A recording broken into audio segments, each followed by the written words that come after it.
Good morning, everybody. I hope everyone is doing well this fine Sunday morning. So today we're going to talk about the spiritual power of gratitude, which, if you've been following my work for any period of time, is something I consider the fourth key to effective prayer. Now, for those of you who have not been following my work, I break down effective prayer in 7 steps. Actually, 8 steps. The step number 0 being alignment. Alignment of mindset, heart set, and spirit set. And the 7 steps, that's the triad. And the 7 steps are love of God, love of self, love of neighbor, attitude of gratitude, visualize to actualize, the sphere of availability, and taking action. And today we're going to talk about gratitude. Now, this was prompted by the lectionary reading for today, which was Jesus healing the 10 lepers, which I also mentioned in The Magic of Effective Prayer. This is actually a special edition that only I have. It is not available. It's a combination of 4 different books. But I'm going to read to you from it. I'm going to read to you from page 15, chapter 5. Have you ever noticed the happiest people in the world are grateful for what they have, and more good things keep coming to them? Have you ever noticed the most miserable people are not grateful, and things are constantly taken away from them? And then we go to Luke 17, in the book, when Jesus asked, were not 10 made clean? In other words, he healed 10 lepers. Only 1 came back. And so Jesus said, where are the other 9? He said to him, get up, go your way, your faith has made you well. So Jesus himself highlighted the concept of gratitude. In fact, we can find this concept highlighted in pretty much all traditions, because it is not a religious dogma. It is a natural law. Whether it's divine positive law or natural law, there could be a debate over this. However, it is definitely an objective, observable principle that we can find empirically through our own experience. So let's elaborate a little bit on the grateful people versus the ungrateful people. In fact, let's look at our own lives. How grateful are you as a person? I'll take a second. I'll wait. How much gratitude do you have for what is in your life? In some ways, how much gratitude do you have for what is out of your life? Like maybe toxic individuals or bad workplace environments that you're happy no longer to be part of. You'd be grateful for that too. Take a moment. Now, tally up your level of gratitude and how happy are you as a person? Are you a happy person? Are you a miserable person? Are you an angry person? How do you feel about your life? There is a 9 out of 10 chance that you just noticed a correlation. And this is why gratitude is so important. In fact, in my first magical practice, I remember this as clear as day. This was May of 1990. My first magical rite. After I did the work, it occurred to me, I should say thanks. And I should say it in the past tense. It's not, God, I thank you because you will bring me this. It's, God, I thank you because you have already brought this. Speaking in the past tense, i.e. a show of faith. It's only lip service. But the way we talk influences our perspective, and our perspective influences the way we talk. It's cyclical. It's cyclical, and both are dependent upon one another. And I found that within that was Tuesday night. By Friday evening, that same week, it came to pass. So what I found was, I early on realized it's not just the faith the size of a mustard seed, but it's also being grateful Not just that you have received or you will receive, but being grateful that you have the ability to receive and the ability to ask and the ability to make, the ability to create, the ability to produce. The fact that you have the ability and the freedom to do so. That's even more power for gratitude. In fact, here's another thing we want to throw at you about gratitude and why it has so much of an impact on our spirituality, and for those of us who practice spiritual work, an impact on the results that we get, or even on the experiences we have throughout life. Because gratitude has a relationship with accountability. Let's get back to the happy people and the miserable people again. If we look at the people who are grateful and who are happy with their lives, they're also very quick to take accountability when something goes wrong. Now, I can't say all, but 9 out of 10 will take accountability when something goes wrong. Okay, what did I do? Or how could I have forgotten or neglected something? How can I fix this? How can I make it better? In other words, that mindset of gratitude, it opens up a gateway to the mindset of I can. And hey, what can I do in order to bring more abundance into my life? What can I do in order to be more grateful? To him who hath, more will be given. To him who hath not, more will be taken away. And that attitude of gratitude is why the person hath rather than hath not.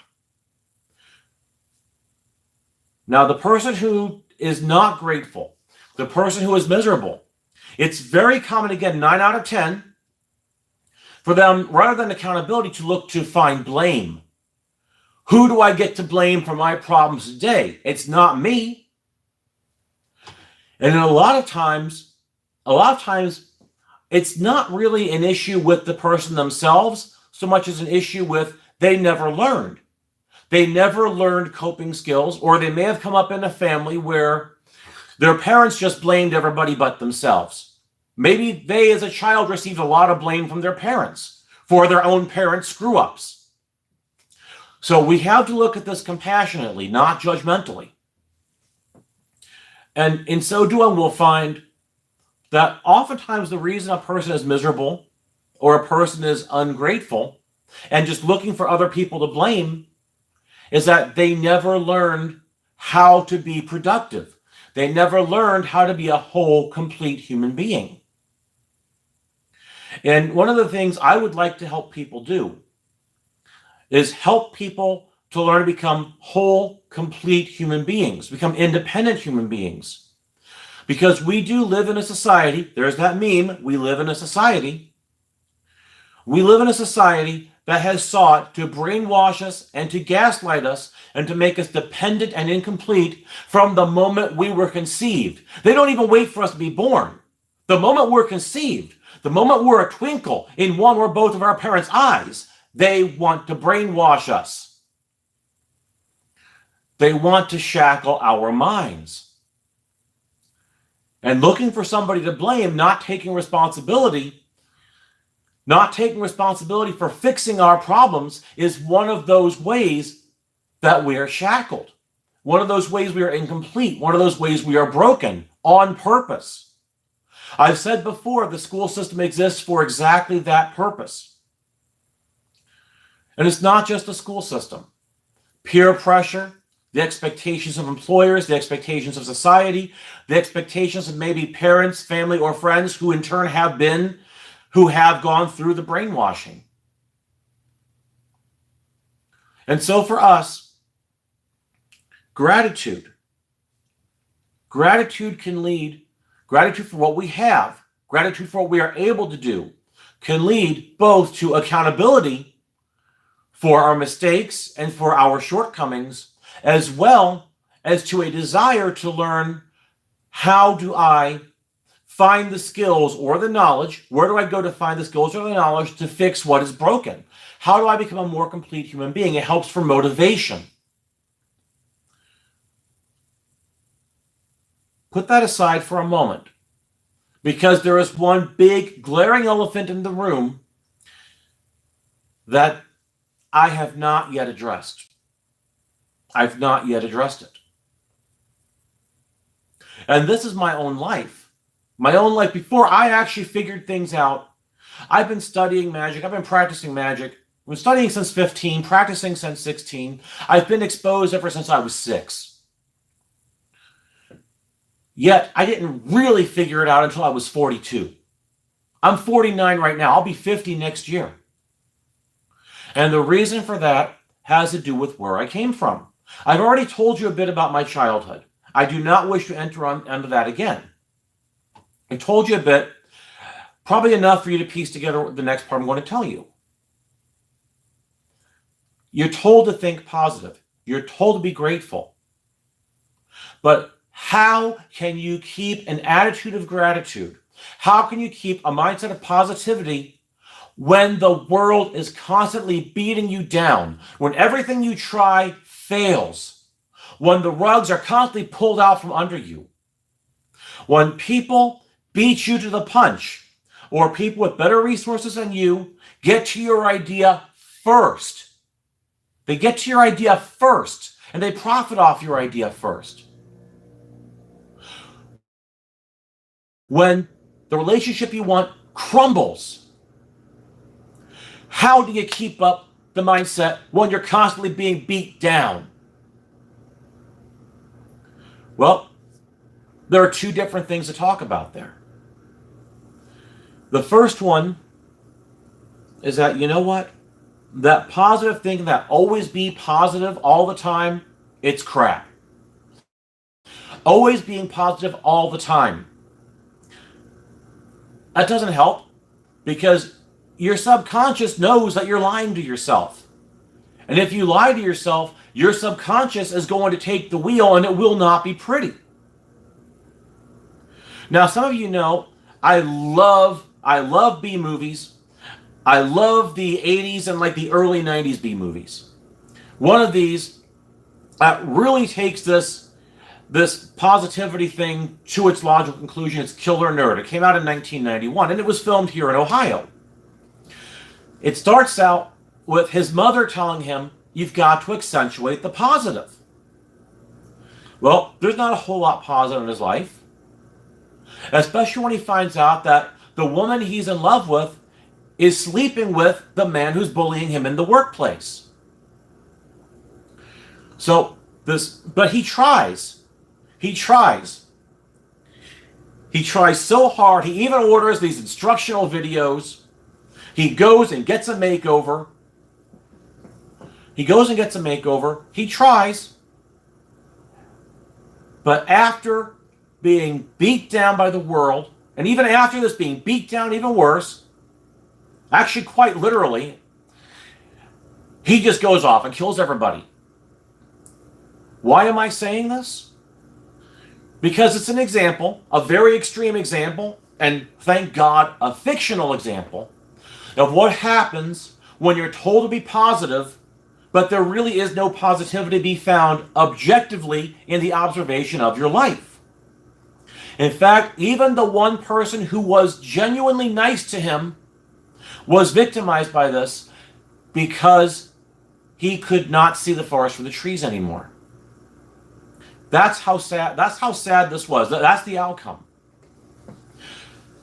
I do not want to see you or me or anyone else turn into that type of repression, that type of mindset. Or even worse, the sequel. This movie was bad, and they actually made a sequel to it. My point here is very plain. Toxic positivity is exactly that, toxic. You do not have to keep an overly positive mindset, a saccharine sweet positive mindset.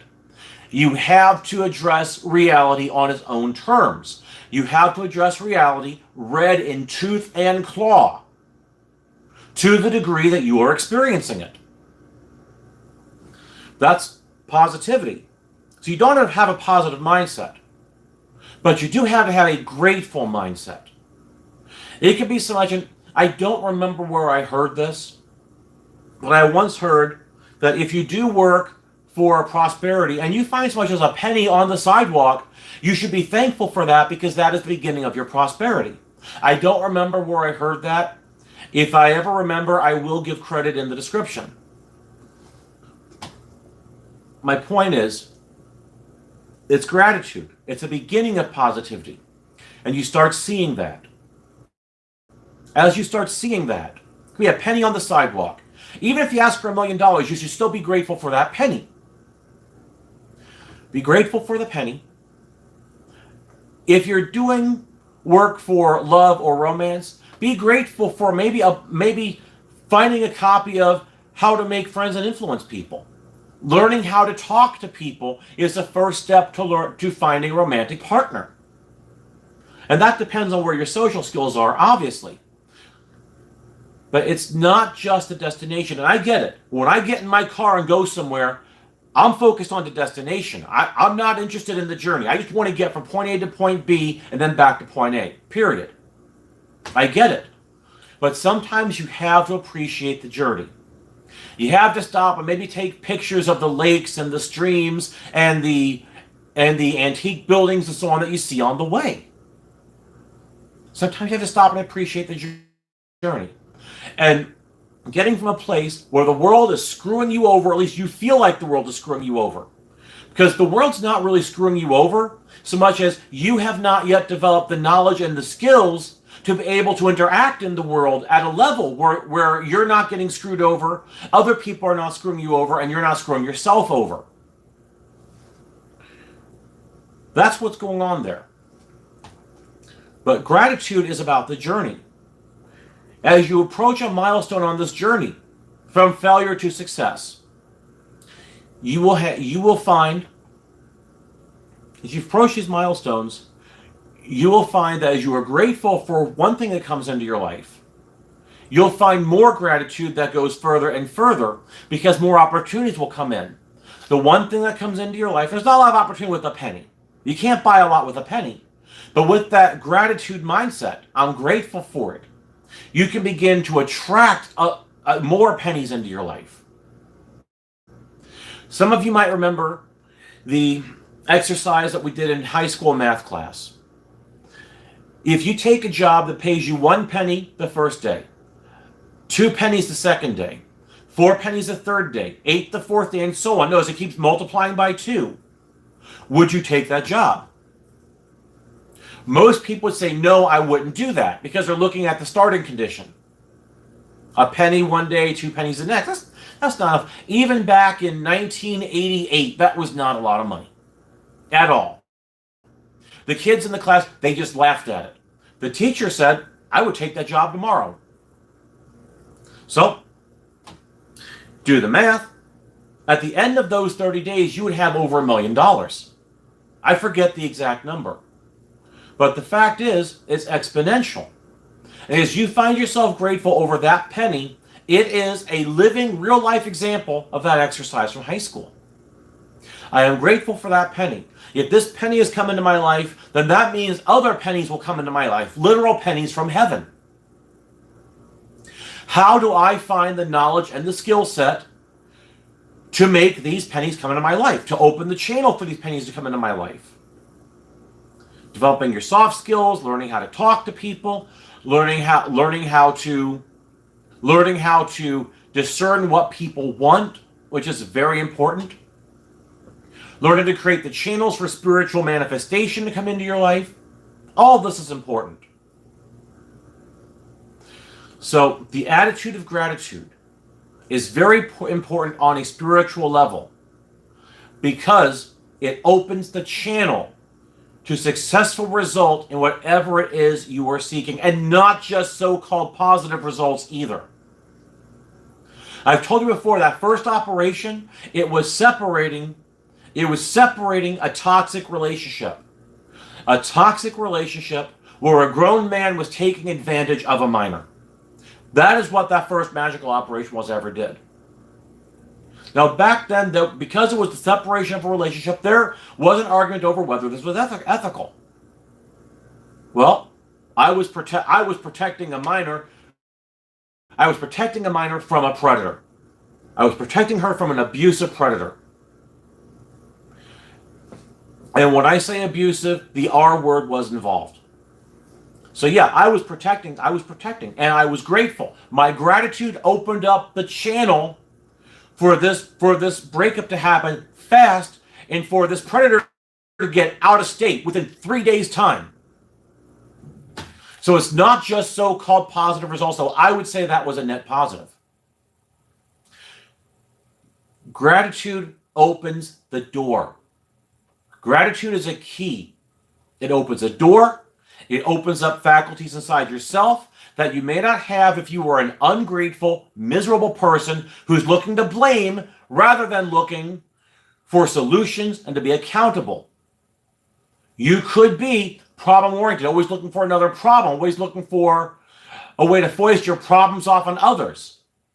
Or you could be somebody who's looking just for solutions, solution-oriented, accountability-oriented, skill-oriented, productivity-oriented. And I know that most of what I've said is psychological, but you've got to understand that the mind is the gateway to the spirit. The conscious is the gateway to the subconscious. The subconscious is the gateway to the superconscious. The superconscious is the direct interface with the spirit world.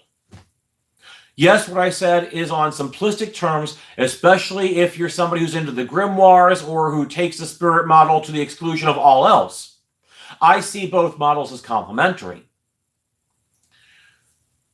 And with that in mind, this is where the spiritual dimension comes in. The spiritual dimension comes in the sense that as you are interfacing with this grateful mindset, not necessarily a positive mindset, but a grateful mindset. It's not a mindset of I will and there is no negativity in my way, because there will always be negativity in your way. There will always be somebody who wants the same thing you do and therefore some sort of competition. So maybe that's not negativity. That's just the animating spirit of competition. But with a grateful mindset, you already have a leg up with the mindset of, yes, I can. And the spirits that you call on, the Holy Trinity whom you call on, the Blessed Mother whom you call on, the spirits that you call on, the angels and the saints and so on, they will respond to your emotions. They respond to our emotions. They respond to our subconscious more than they respond to the words we are consciously saying. In fact, in any conjuration that I use, I always specify my conscious desire in order to help delineate that I am looking for what I consciously am saying I want, rather than any subconscious sabotage. And a lack of gratitude, a mindset of it's going to fail anyway, is going to set yourself up for self-sabotage almost every time. It could be self-sabotage or an entity with less than your best intentions in mind may hijack the operation, or you might just get lucky and get the result anyway. That in mind, this is a pretty brief survey of why the attitude of gratitude is important even when you do not have a mindset of positivity. Because nobody can be constantly positive all the time. Yet we can be constantly grateful. And we can begin by waking up in the morning and just being grateful for what we have. We are alive. We are breathing. Our brains are intact and able to think clearly. This means that that is all you need for the wherewithal to get out of whatever bad situation you're in. You may have to be patient to get out of whatever situation you're in. You may have to learn some skills. You may have to develop contacts and reach out to those contacts. And I'm saying this for the average adult in the first world. I need to specify exactly who I am talking to here. The average adult in the first world. You have the opportunity if you have the three things. You're living, you're breathing, you can think clearly.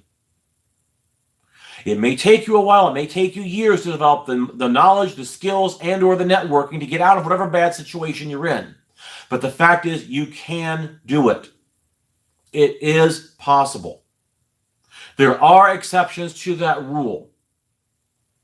I want to be clear about that because I don't want anybody to think I'm victim blaming.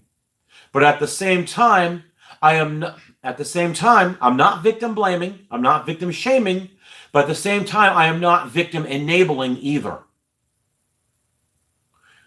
One extreme is just as bad as the other, and that's a memo that a lot of people on either side of that debate just don't understand. Extremes are bad, okay? Period.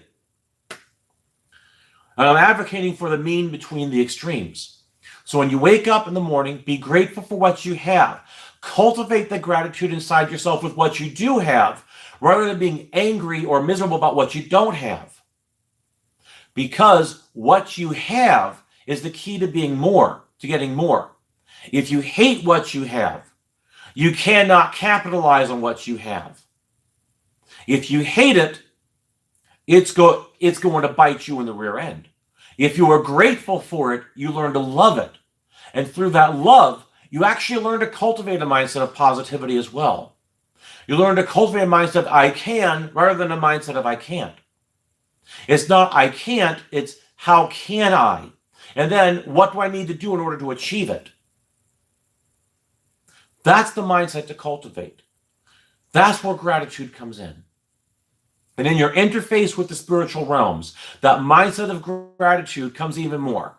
Because let's look at it like when you're talking to a person. The other day, I was in Kroger's and I was in the self-checkout line because I was in a hurry to get out of there. There was a woman behind me. Just with the cart. And I was in the self-checkout. There was stuff that just would not ring up. Now, the person I flagged down for help, like, oh no, that's not my job. You need to talk to that person that's over there. And I mentioned, I really want to get out of here faster because this lady behind me is waiting because I don't want to be the guy that holds up the line. I hate when other people do it to me. I don't want to do it to somebody else. Well, and so I just put the cart aside and I left. The woman didn't even open her mouth, didn't say a word, no gratitude whatsoever. Nothing. Just looked at me like I was some kind of a dumbass. Do you think I was happy to have tried to help her after that type of response? Hell no. Nobody wants to help somebody who is ungrateful. Nobody wants to help somebody who can't at least say thank you. Nobody wants to. So if you are an ungrateful person to the saints, to the angels, do you think it's going to dispose them to you favorably the next time you come to them for help? No, it will not dispose them to you favorably. All you're really doing is burning a bridge. If I see that woman in line behind me again, do you think I'm going to be inclined to help her? No, I am not. I mean, I'll probably do it anyway because it's the kind of person I am. The silver rule, do not do unto others what you do not want them to do unto you. I don't want the line being held up for me when I'm in the store. I therefore will not hold up the line for somebody else. But I'm not going to be happy about it. That lack of gratitude, and I'm not saying profuse or anything, but at least just say thank you. It's just common good manners. That's all I'm saying. So with that in mind, cultivate gratitude. Cultivate a mindset of gratitude in terms of what you have, in terms of your interactions with the angels, the saints, the spirit realm in general. Cultivate gratitude to God, at the very least, for the fact you're alive in the morning. And that will help you generate a mindset of positivity, help you generate a mindset of gratitude. It will help you generate what you need in order to get where you need to go, physically, emotionally, mentally, and spiritually. And in fact, a great opportunity for cultivating this is stranded vehicles. Yes, I mean that. When your vehicle's stranded, no. I mean, scratch what I was about to say. I'm just going to close this out with two stories. One from I think 1978, the other from 2015. Back in 1978, my mother, she took my sister and me from New York and we came to Dayton. But this may have been 77. We came to Dayton to were my grandparents. And one after, I think it was around Thanksgiving weekend. I know it was sometime in November. She took the car out and we ended up around the Salem Mall on Shiloh Springs Road, and she got stranded. And these two men came by and they helped her get back on the road. She was very grateful for that. Actually, what she said, and my mother hates being talked about. I apologize to you if you're watching this. I love you, but this story is too good to pass up. It's too good not to mention. They helped her, and she told me they were angels. And she was very grateful for this. We got back to the house. She was extremely grateful. Now, fast forward. Now, I was like 4 back then. In 1970, I was 4 years old. Fast forward to 2015. I'm 41. I actually talk about the story in How to Pray the Rosary and Get Results. I'm 41. I went to another Kroger's. It was the Kroger's in Beaver Creek. I had just moved to Dayton. Now, the move to Dayton was prompted by a number of factors, one of which is a desire to be closer to my mother because of health concerns. I moved back. I'm here at Beaver Creek. I get in the parking lot, and the van won't start. It just will not start. I don't know if it was a starter or what it was. Later on, I found it was the cable to the park neutral switch had a short in it. That's what ultimately was the problem. But at the time, I didn't know. An older lady came up to me. She asked what was wrong. She mentioned the number for a tow truck company, and she threw $120 in my hand. And then she just walked away. Called the tow truck at home. My thought was, angels exist. I am grateful to her for this day. She never left any contact information because I would love to give her money back to her and thank her profusely. With interest. I am that grateful for that night. So my thought was the exact same thing my mother said back in 78. Angels exist. I mean, who said all angels are spirits? The word angel means messenger, and I am convinced that some angels may be human. At the very least, in the sense of being a messenger. Keep all that in mind. This is what cultivates that attitude of gratitude. Those little moments that happen, those little moments when you're down on your luck and somebody comes in and helps, it reinforces, or at least it helps give some faith that at least there's some kernel of goodness inside of humanity. And humanity sucks. Humanity sucks rocks. I know this. I'm human. I live amongst humans. I get it. You get it too. You're human and you live among humans too. Unless you're somebody's cat who just happens to be watching the screen. Well, you definitely know how humans are then. Meow, meow to you. All of that in mind. But developing the mindset has to start somewhere. And you got to learn to crawl before you can learn to walk. You got to learn to walk before you can learn to run. And if your life is crap, in the sense of you're living in your parents' basement type of crap because you haven't taken the steps to get out there or you think there's nothing you can do, well, first off, you're sabotaging yourself. Second, you're really going to sabotage yourself after your parents are gone. And third, the problem is you're not recognizing what's out there in front of you. Set up your opportunities and start by being grateful for the little moments in life, the little things that happen, little positive things that come your way. And reverse engineer those things insofar as you can in order to figure out how to keep the momentum going.